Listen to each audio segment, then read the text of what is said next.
तो अगर आप एक बिगिनर हो और आपको मसल इम्बैलेंस ना हो, ऐसा तो हो ही नहीं सकता। तो जैसे कि आपने वीडियो का टॉपिक पढ़ लिया होगा पहले से ही, how to fix muscle imbalance for beginners.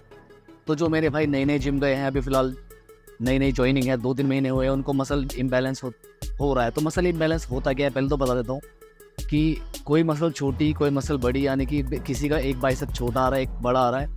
सबसे ज़्यादा प्रॉब्लम देखने को मिलती है बिगिनर्स में, और केवल बिगिनर्स में ही देखने को मिलती है। अगर किसी जिम में अच्छे ट्रेनर्स होते हैं तो वो जल्दी से फिक्स करा देते हैं इस इशू को, वरना ये लॉन्ग टर्म में इशू बन जाता है और मसल हमेशा एक छोटी एक बड़ी ही रहती है। तो मैंने कुछ पॉइंट्स यहाँ पे लिख रखे हैं मसल इम्बैलेंस को लेके। तो सबसे पहला पॉइंट आता है यहाँ पे कॉजेस ऑफ मसल इम्बैलेंस, यानी कि क्या वो कारण होते हैं जिससे मसल इम्बैलेंस होती है हमारी। तो बिगिनर्स में ही देखने को ये मिलता है, क्योंकि बिगिनर्स लोग ही होते हैं। फॉर एग्जांपल मेरे जैसे, जब मैंने शुरू में जिम ज्वाइन किया था तो मेरे राइट हैंड की जो मसल थी, राइट साइड की जो मसल थी वो ज़्यादा डेवलप्ड थी, और लेफ्ट साइड की जो थी वो कम डेवलप्ड थी। अब ऐसा क्यों होता है? क्योंकि हम, जैसे कि कोई बंदा राइट हैंड से सारे काम करता है, वो खाना भी खाता है, लिखता भी है, उसी हाथ से बॉलिंग कराता है, बैटिंग करता है, या कुछ भी काम करता है, तो उसकी जो राइट साइड की मसल्स होती है वो ज़्यादा एक्टिवेशन में रहती है हमेशा ही। तो जब वो जिम ज्वाइन करता है तो इक्वली लोड तो पड़ता है, लेकिन जो हमारी राइट साइड की मसल्स एक्टिवेट ऑलरेडी पहले से बहुत ज़्यादा होती हैं, उनमें ज़्यादा जल्दी इफेक्ट आपको देखने को मिलता है, ज़्यादा जल्दी ग्रोथ देखने को मिलती है, और लेफ्ट साइड वाले में कम। और जो लेफ्टी होता है उसके साथ अपोजिट होता है, यानी कि उसकी लेफ्ट वाली मसल ज़्यादा रहती है और राइट वाली कम रहती है। तो ये हो गई कॉजेस कि मसल इम्बैलेंस हमारा क्यों होता है, ये रीजंस है। अब दूसरी मैंने कंडीशन इसमें लिखी है कि मसल इम्बैलेंस होने का एक और कारण होता है कि अगर शुरू में बंदा कोई जिम जा रहा है और उसका फॉर एग्जांपल उसकी लेफ्ट साइड वीक है, तो वो लेफ्ट साइड से कम वेट उठाता है या कम रैप करता है। फॉर एग्जांपल अगर मैं बाइसेप कर्ल करूँगा और राइट हैंड से मेरे 10 रैप्स निकले और लेफ्ट हैंड में मेरे इतनी मतलब पावर नहीं है, फिलहाल मैंने नई जिम ज्वाइन की है, तो मैं 8 से 10 रैप ही परफॉर्म कर पाऊँगा, 10 भी पूरे नहीं करूँगा, छोड़ दूँगा। तो अब दूसरा हमारा की पॉइंट आ जाता है कि how to fix muscle imbalance.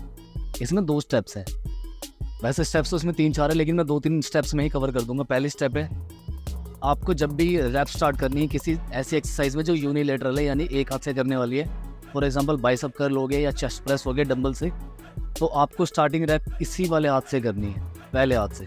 For example आप डंबल प्रेस कर रहे हो चेस्ट पे, तो इस हाथ में थोड़ा हैवी डंबल ले लो, 12.5 का ले लो, 10 का इससे ले लो, और 3 रैप करो। 3 रैप के बाद वापस से इसमें 10 का वेट लो और वापस से 10 रैप्स परफॉर्म कर दो।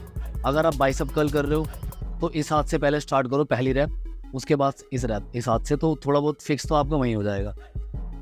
तो मतलब हर सेट में, हर एक्सरसाइज में इस तरीके से आप थोड़ी बहुत मसल इम्बैलेंस को क्योर कर सकते हो।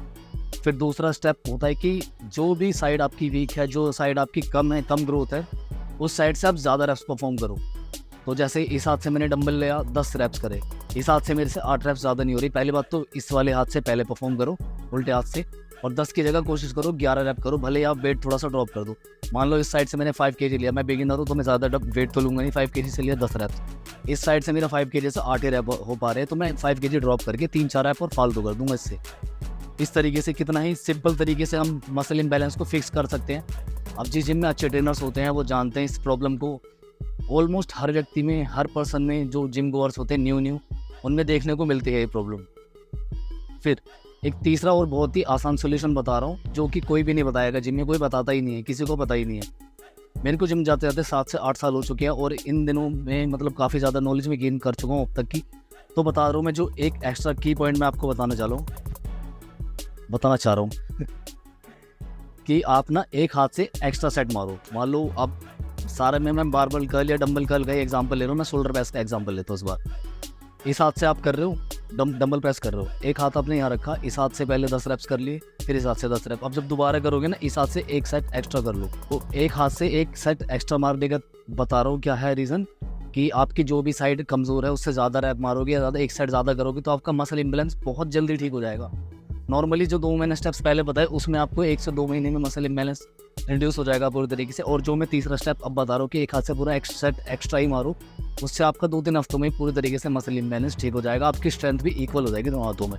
फॉर एग्जांपल अगर आप वन आर्म ये ट्राइसेप्स की एक्सरसाइज करते हो, वन आर्म डंबल एक्सटेंशन, तो आपका अगर लेफ्ट हैंड वीक है तो इस हाथ से ना, इससे कर रहे हो 3 सेट्स, 10-10 रेपिटेशंस किया, 12-12 रेपिटेशंस किया, 15-15 की जितने भी कर रहे हो, इससे करो आप 4 सेट्स, सेम रैप्स में करना, लेकिन एक सेट इससे पूरा एक्स्ट्रा करो। तो ये कुछ स्टेप्स थे मेरे मसल इम्बैलेंस के ऊपर। अगर किसी और टॉपिक पे आप वीडियो चाहते हो तो आप कमेंट करो, या फैट लॉस की वीडियो मैंने पहले बनाई हुई है कि टिप्स फैट लॉस के लिए क्या क्या होते हैं, किसी को बिगिनर को वेट गेन करना है या कुछ और प्रॉब्लम आ रही है, डाइट का इशू है, बजट कम है, या किसी भी तरीके से कोई भी टॉपिक पे वीडियो चाहिए तो मेरे को कमेंट करो। आप मुझे इंस्टा पे मैसेज भी कर सकते हो, मेरी इंस्टा आईडी आ रही होगी यहाँ पे। तो फिलहाल आज के लिए बस इतना ही, फिर अभी पूरे दिन की दूसरी वीडियो चल रही है मेरी ट्रांसफॉर्मेशन की, तो वो भी शूट करनी है। तो मिलते हैं फिर नेक्स्ट वीडियो में।